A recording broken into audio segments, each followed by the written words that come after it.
Hola, ¿qué tal? Buenas noches, ¿cómo les va? Gracias por acompañarnos en Contragolpe, como todos los sábados.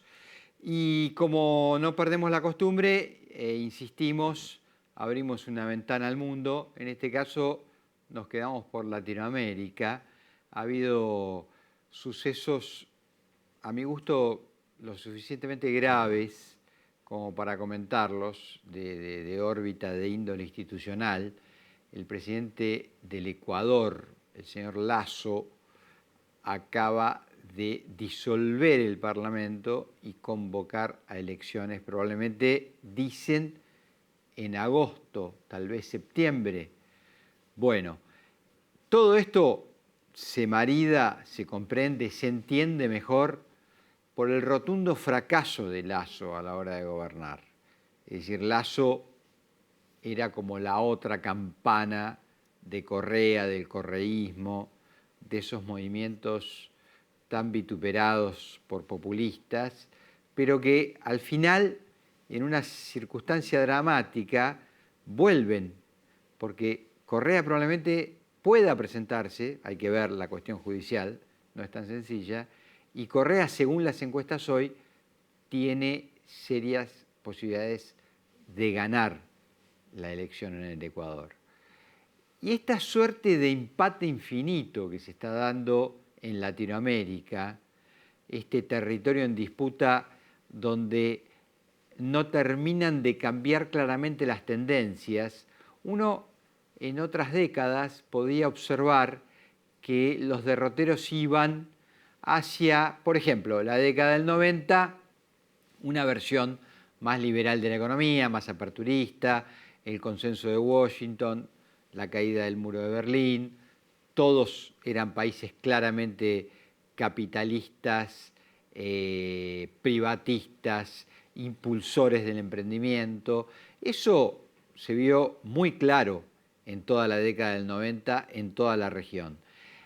Vinieron los 2000, se cambió el semblante, hubo un claro sesgo de gobiernos que se denominan habitualmente populistas. Yo en lo personal no lo digo en términos peyorativos, lo digo populista en tanto se instruye a los sectores populares o se les da acceso a mandato, a poder popular, por decirlo de algún modo. Bueno, esa década de los 2000 larga, bastante larga, impregnó a toda la región. Pero después, si lo observamos bien, promediando la segunda década de este siglo, los gobiernos van y vienen, ¿no? No termina de aclararse bien la situación. Para muestra la Argentina. Es decir, salimos de la presidencia de Cristina, fuimos a la experiencia de Macri, volvimos a Alberto Fernández, parece, todo indica que volveríamos a un nuevo experimento del otro bloque de Juntos por el Cambio, que más o menos marida con estas ideas, digamos, aperturistas de la economía. Es decir, es un territorio donde las tendencias no se afirman por largo tiempo. Y finalmente no se afirman, creo yo, por largo tiempo, porque fracasan. Es decir, no le mejoran la vida al ciudadano de a pie, la gente atraviesa penurias, y entonces entra en un ciclo corto, sale a otro ciclo corto, y no se afirma tampoco la democracia y las instituciones. Creo que lo de Ecuador es preocupante, porque lo fue preocupante lo del Perú, es decir, Castillo disuelve o intenta disolver el Parlamento, no puede. Lasso sí lo hace, se lo permite un mecanismo que se llama muerte cruzada, no vamos a entrar ahora a describir ese fenómeno, pero disuelve las Cortes y llama a elecciones. Es decir, no están funcionando los experimentos. Castillo, de un signo muy contrario al de Lasso, fracasa. Lasso fracasa. Es un territorio en disputa, no se termina de aclarar cuál es la tendencia dominante en la región, y también creo yo que no se termina de aclarar la situación porque el mundo empieza a ser más multipolar que bipolar, o hay una nueva bipolaridad muy diferente, la de Estados Unidos que sigue vigente y la de este nuevo jugador la China, la República Popular, que ya en muchos países de la región de Latinoamérica es el principal socio comercial, como lo es, por ejemplo, en el Ecuador. En un minuto vamos a volver con Rodrigo Esteves, vamos a hablar de la política argentina, por supuesto. Ha habido novedades muy importantes, concretamente una larga carta de Cristina Fernández de Kirchner, donde ya deja más que claro, por activa, por pasiva, ¿no? Creo que ya no sabe cómo decirlo, que no va a ser candidata a nada este año 2023.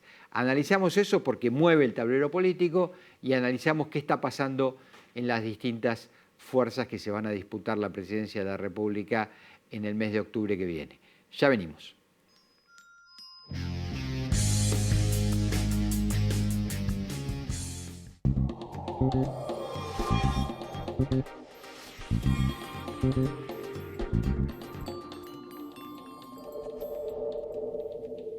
Me siento cómodo y realizado como persona porque puedo decir, sí, terminé el secundario. Es como un aval, el hecho de tener el título secundario es como que te abre esas puertas que están muy buenas.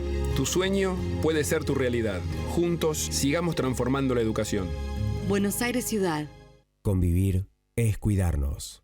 Legislatura de la Ciudad Autónoma de Buenos Aires. Quiero que a partir de ahora, para decir te amo, en lugar de un corazón, uses una aceituna. Quiero que el yo te amo ahora sea yo te amo. Esta tierra de encuentros te espera para vivir momentos únicos. Disfruta la calidez de nuestra gente, de nuestras costumbres y atractivos. Adrenalina, pasión, historia, baile y diversión se conjugan para que atesores recuerdos para toda la vida.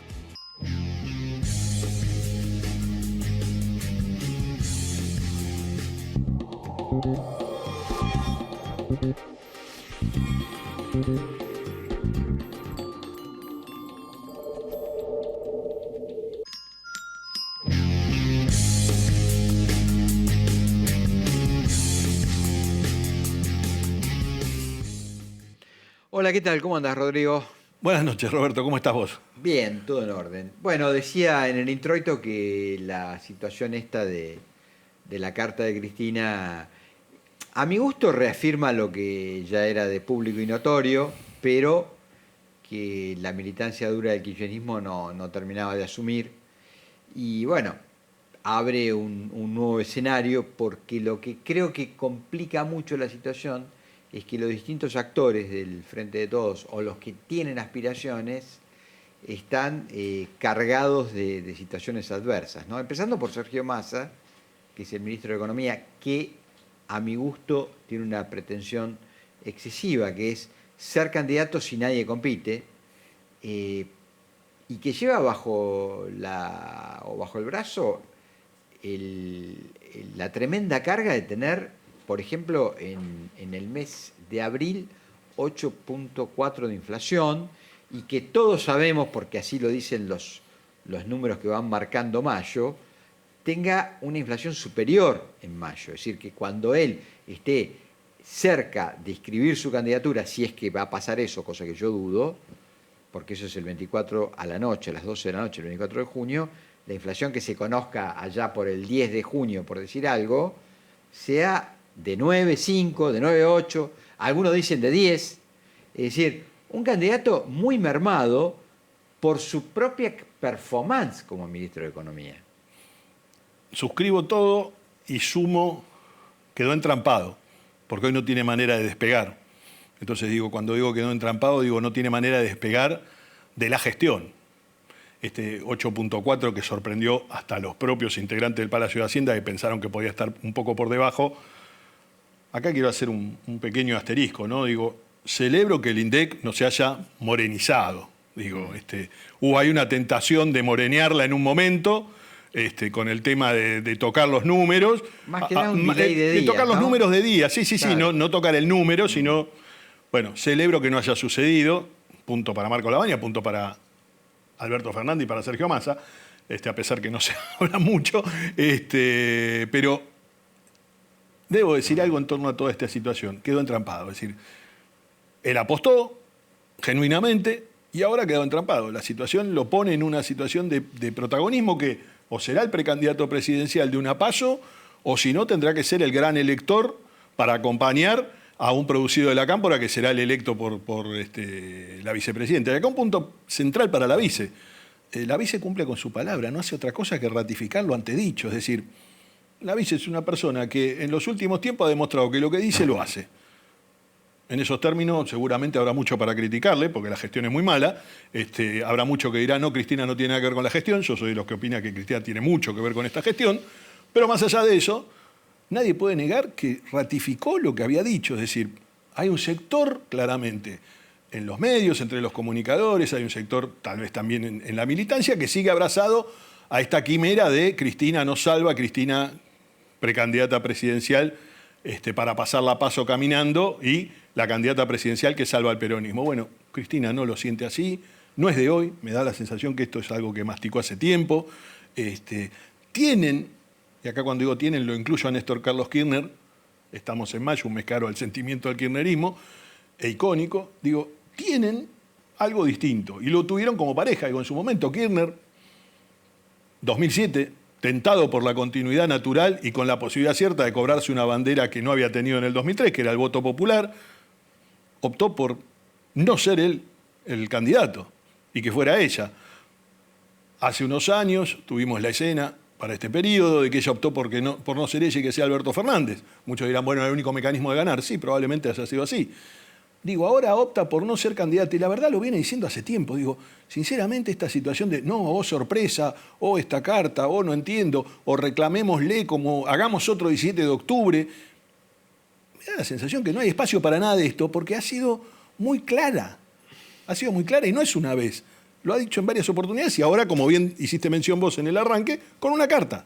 Sí, mira, un breve comentario a lo que vos marcás y vuelvo a este análisis político que me parece que complica mucho la candidatura de Sergio Massa, ¿no?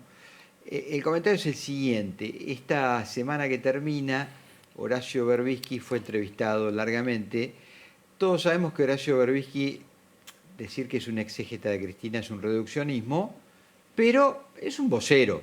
Es decir, habla semanalmente, habitualmente con ella y muchas cosas que la dice uno se da cuenta o que son palabras fieles de Máximo Kirchner o de la propia expresidenta y actual vicepresidenta. Y entonces le preguntaron, ¿qué opinás de esta carta de renuncia? Vos sabés que se negó a contestar, hizo un largo silencio. Y después dijo, si ustedes leen mis columnas, ¿cuándo Cristina dijo que iba a pensárselo de la candidatura? Desde que dijo que no era, no era. ¿Por qué tengo que comentar lo que es obvio? Creo que en la carta de Cristina pasan algunas cosas que sí vale la pena destacar. Me parece que la misiva, la cuestión epistolar, casi reúne un fastidio más grande con propios que con extraños. Lo mismo es decir, cansada ya de que la interpreten, la analicen los propios, anuncien su candidatura, lo digo por Valdés, concretamente por el diputado Valdés, que dijo este comienzo de semana que termina que ella iba a ser candidata. Creo que hay un hartazgo grande con los propios, ¿ok? Por supuesto con los ajenos mucho, pero con los propios está el hartazgo. Eso es un dato. Me parece que la pone también en una situación muy comprometida porque a ella le va a costar mucho apoyar a un candidato que tiene 8.4 de inflación, pero no solamente que tiene 8.4 puntos de inflación. Massa fue uno de los impulsores del golpe palaciego contra el ministro Guzmán. ¿Ok? Sin dudas esto, sin duda. Y también un sector del kirchnerismo. Ahora, los números de Guzmán eran 75% de inflación anual, hoy es 120, y el dólar estaba, aunque muchos yo pensaba que no, pero lo fui a mirar, estaba en 250 pesos el dólar Guzmán en julio.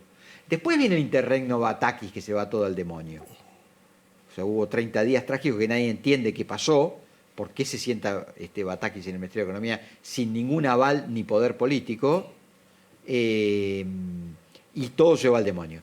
Y Massa llega, creo que con un dólar de 3.50 o 3.70, pero los números de Guzmán eran estos que yo te describo. Entonces, los números de Massa, ¿y por qué digo esto? Porque yo no sé si vos recordás un reportaje que se le hace al intendente de Avellaneda, al Sí, exministro, Jorge Ferraresi. a Jorge Ferraresi, que dice, estuvimos para irnos en el helicóptero, estábamos a punto de irnos en helicóptero en los últimos... Bueno, pero si los números de Guzmán eran mucho mejores que los números de Massa, y entonces ahora, ¿en qué estarían, para irse en qué? Si esos números son mucho peores que los de Guzmán. Digo, todo esto me parece que encierra la dificultad de apoyar a un candidato único a libro cerrado, que tiene malos números de la economía. A mí me parece, con esto voy cerrando mi análisis del mundo denominado Frente de Todos, se viene un paso inevitable. Se viene un paso inevitable. Y el otro tema es que hay precandidatos. Porque hay tipos que han comunicado que tienen voluntad. Claro. Daniel Scioli es uno de ellos, el actual embajador en Brasil. El jefe de gabinete de ministros, Agustín Rossi, que lo dijo en su momento, que ya fue precandidato en el 2019, el turno electoral donde Alberto Fernández resolvió todo. Recordemos que en aquel momento también Felipe Solá era otro de los precandidatos. La precandidatura de Guado de Pedro, que todo el mundo lee hoy como la precandidatura natural. La más probable. Exacto, ¿no? como Dicen, la precandidatura. por lo menos. Bueno, algunos hasta allanan el camino de Pedro Galmarini, digo. Galmarini, no el Pato precisamente, sino Malena. Pero ahí en una fórmula cruzada, ¿no? O sea, Massa, Galmarini. Claro. Perdón. Sí, de Pedro Galmarini. Galmarini. Sí, algunos dicen de Pedro Galmarini, entendiendo como la fórmula oficial, pero con paso. Sí, tendría que enfrentar a Scioli, por ejemplo. Tendría que enfrentar a Scioli, que sería el precandidato de lo que alguna vez supo ser el albertismo, y a lo cual algunos gobernadores, recordemos también que pasamos semanas de elecciones provinciales, donde algunos gobernadores renovaron su confianza en sus distritos, y en ese caso algunos de ellos podrían tener algún tipo de peso, ¿no? Acá el caso puntual de Uñac, que tuvo sus elecciones locales y que fueron muy buenas, a pesar de la resolución de la Corte, sus elecciones provinciales fueron muy buenas. Bueno, es uno de los hombres que tiene peso específico, o al menos asoma con peso específico a la hora de la resolución de este poder central, que es el que tiene crisis el peronismo, pero que no es un poder central que condicione tanto el poder de las provincias. El peronismo en las provincias sigue vigente. Bueno, hombre, miremos los resultados. A las pruebas me remito. Quiero decir, si me permitís, y nos metemos en ese análisis porque nos va a llevar al bloque opositor, ¿no? Esto que quiero señalarte. Primero, con lo de la carta de Cristina y el pronunciamiento de no ser candidata, a riesgo de quedar invalidada por una decisión in extremis de la Corte Suprema, así lo digo, yo no sé, un persaltum, algo que una semana antes la inhabilite, es lo que piensa Cristina, me parece tremendamente peligroso para lo que viene, porque de alguna manera se sentaría el antecedente que el gobierno que emane de octubre 28, creo, si la memoria no me traiciona, bueno, va a tener una carga de ilegitimidad, ¿no? Porque alguien no pudo participar, según la denuncia de la proscripta. Eso creo que es un tema que hay que solventar. Hay que solventar porque las fragilidades institucionales se cimientan precisamente en estos cuestionamientos de estoy inhabilitado, no puedo participar, ¿no? Bueno, lo dejo como interrogante. Yendo a lo que vos planteás del tema de los desempeños, de las performances en las provincias, no solo demuestra que el peronismo tiene una enorme vigencia en los distritos donde gobierna, sino que además, me permito hacer este análisis. El PRO, en tanto fuerza motora tal vez principal del bloque opositor, lo que demuestra es que tiene un bajo desempeño en el interior de la Argentina. Es decir, si mirás bien, salvo la capital federal, PRO como PRO, no gobierna ningún distrito, salvo la capital federal. Lo hizo en la provincia de Buenos Aires con una candidata propia, con un muy flojo desempeño. Muy flojo. Al punto tal que fue derrotada por el actual gobernador casi por 20 puntos. Quiero decir, no es que perdió por 2 puntos. Quiero decir, no puede poner pies sólidos en la Argentina profunda, en el interior de la Argentina. No lo puede hacer. De ahí la necesidad tremenda que tiene de cerrar alianzas con el radicalismo, que le provea no solo de gobernadores, sino de despliegue territorial. Sí. Y yo te diría, y con esto cierro, y te dejo, que vos sabés bastante más que yo del asunto, también la necesidad de cerrar, por ejemplo, con un Schiaretti. Porque el experimento cordobés, que ya lleva 24 años, tiene un claro ejemplo de gobernabilidad. Y uno de los problemas que tuvo el PRO cuando le tocó gobernar es que no tenía gobernabilidad. Es decir, necesita jugadores que hayan firmado en su vida 2.000 expedientes. Por decirte algo, ¿no? Te dejo. Buen punto. Hablábamos de los turnos electorales que acaban de pasar, hablábamos de San Juan y Tucumán que no tuvieron elecciones a gobernador, pero también debemos hablar de los restantes distritos. Y bien hacías la mención a propósito del PRO y de las malas performances del PRO en todo el país, que a la vez se contraponen con las muy buenas del radicalismo. Claro. Porque acá tenemos, vamos despacito y vamos de sur a norte. Tierra del Fuego es muy difícil de leer. Primero porque el gobernador es un casi albertista, que es Gustavo Melela. Que viene de un radicalismo raro, digamos. por Sí, un decirlo algo. radicalismo que se hizo cristinista, se hizo kirchnerista en el Forja, covismo, forja, el ¿no? forjismo, por un lado, sí, Que es tiene el a un espacio. dirigente en este momento en el gobierno nacional, en el ENACOM. Sí, que es el vicepresidente, López. Gustavo López. Ese espacio siguió, pero además, y acá un dato de Buenos Aires, de las cosas que en Buenos Aires no aparecen, el cabeza de lista a diputado provincial fue Federico Ciurano, que fue el último candidato de Cambiemos en la provincia, que hizo una elección voto a voto contra Bertón en la anterior. Perdió voto a voto. Después vino Melela, y ahora, o Melella, como dicen los fueguinos, y ahora ha reelegido. Entonces digo, hay un acuerdo medio complejo de interpretar. En el medio, el otro sector del radicalismo fue una boleta separada del PRO, que es el actual senador Blanco, que hizo muy mala elección. También, porque ahí, como encima tuvieron que ir separados, o fueron separados, porque eligieron ir separados, también hicieron muy mala elección. El PRO una pobre elección por debajo de 10 puntos, el radicalismo otra pobre elección por debajo de 10 puntos. Pero reitero esto, singularidades del distrito, gobernador ex radical o radical, porque él se sigue identificando como radical en este espacio del forjismo, y primer diputado provincial, que es un... Alguno dirá que es un diputado provincial. Bueno, es una letra tan grandecita como la del gobernador en la boleta sábana que se presenta. Él, ex candidato de Cambiemos, ex intendente de Ushuaia, un hombre que reforzó y mucho la boleta. En el otro extremo del país, triunfo amplísimo En Jujuy. de Carlos Sadir, que es el gobernador, el candidato de Gerardo Morales. Gerardo Morales inteligentemente armó una constituyente, va a reformar la Constitución, y en el medio puso su nombre en la boleta. Gerardo Morales, recordemos, sigue siendo precandidato presidencial dentro del espacio del radicalismo, es su presidente del Comité Nacional. La elección fue una elección de un triunfo amplísimo, a más de 30 puntos del peronismo, y a otros tantos de la izquierda que pensaba hacer una mejor elección. Correcto. Eso en los dos extremos. Si venimos al centro de la cosa nacional, la elección de Martín Berongaray en La Pampa fue la mejor elección de la historia del radicalismo del 83 a la fecha. Martín Berongaray mejoró los números de su padre en 1983, que iba colgado en la boleta de Raúl Alfonsín. 43 puntos hizo, ¿no? Sí, Ahora. sí. Ahora. Sí, sí. O 42. Este domingo pasado. Sí. Sí. Pero eso hizo 42 puntos. Te digo más, está peleando, es decir, el reparto de diputados provinciales, que eran 30, es 15-14-1. Y tal vez sea 15-13-2.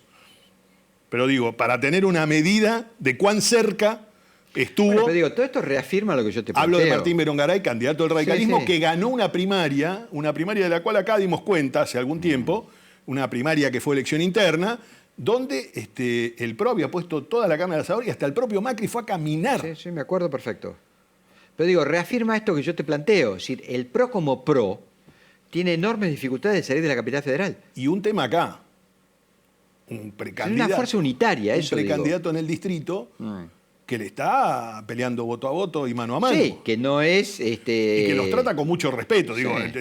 es el precandidato soñado, ¿no? Para tener de Sí, opositor, sí. porque el tipo habla muy bien de la gestión, no critica a los precandidatos que no van en su espacio. Digo, en el medio aparece Graciela Ocaña, aparece Jorge Macri, aparece Fernán Quirós. Bueno, habrá que resolver ahí. Sí, Ellos sí. ya dijeron que resuelven con Bueno. 3 encuestadoras. De ahí la frase de Macri, no desmentida, pero es de off, cuando él le dice a algunos dirigentes, podemos quedarnos sin nada. Es decir, la capital puede quedar en cabeza de Lustó, la presidencia tal vez se la quede Milei, yo creo que eso no va a pasar, pero bueno, él dice eso, y la gobernación Axel Kicillof. Es decir, PRO como PRO puede quedarse sin representación. Es interesante pensar que la precandidatura de Lustó nunca se plantea como una precandidatura contra el PRO. Muy probablemente haya algunos radicales que sí piensen en esos términos, Sí. pero no la precandidatura de Lustó en términos de campaña se plantea como una campaña en contra Sí, del PRO. pero Por no el es un contrario. PRO, no es un PRO propio. No, eso desde luego. Es un Desde integrante luego. De Juntos por el Cambio. de Juntos por el Cambio, pero no es PRO puro. Y Yo acá- digo que PRO puro, a ver, porque también entendamos esto y tenemos que ir cerrando, el tiempo se va volando. PRO ya no es una fuerza que tiene 2 o 3 años, PRO tiene 20 años. Bueno, esa es Si una vos gran querés, preocupación, ¿no? Son ¿no? 16 de gestión en la ciudad Por eso. y para resolver tuvieron que llamar a una encuestadora. Es un tema Por para eso te preocuparse. estoy diciendo que vos en 20 años, bueno, estás mostrando que tenés un problema para insertarte en la Argentina como partido nacional. Eso señalo. ¿No será que tal vez sea un discurso demasiado porteñocéntrico? Lo pregunto, no lo sé. Creo que nos tenemos que ir, me parece, nos hacen señas. Estamos terminando el programa. Nos volvemos a encontrar el sábado que viene en Contragolpe. Chau.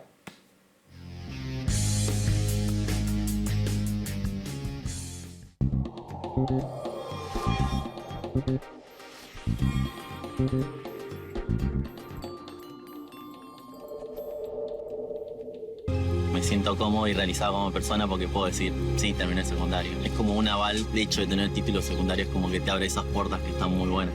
Tu sueño puede ser tu realidad. Juntos sigamos transformando la educación. Buenos Aires Ciudad. Convivir es cuidarnos. Legislatura de la Ciudad Autónoma de Buenos Aires. Quiero que a partir de ahora, para decir te amo, en lugar de un corazón, uses una aceituna. Quiero que el yo te amo ahora sea yo te amo. Esta tierra de encuentros te espera para vivir momentos únicos. Disfruta la calidez de nuestra gente, de nuestras costumbres y atractivos. Adrenalina, pasión, historia, baile y diversión se conjugan para que atesores recuerdos para toda la vida.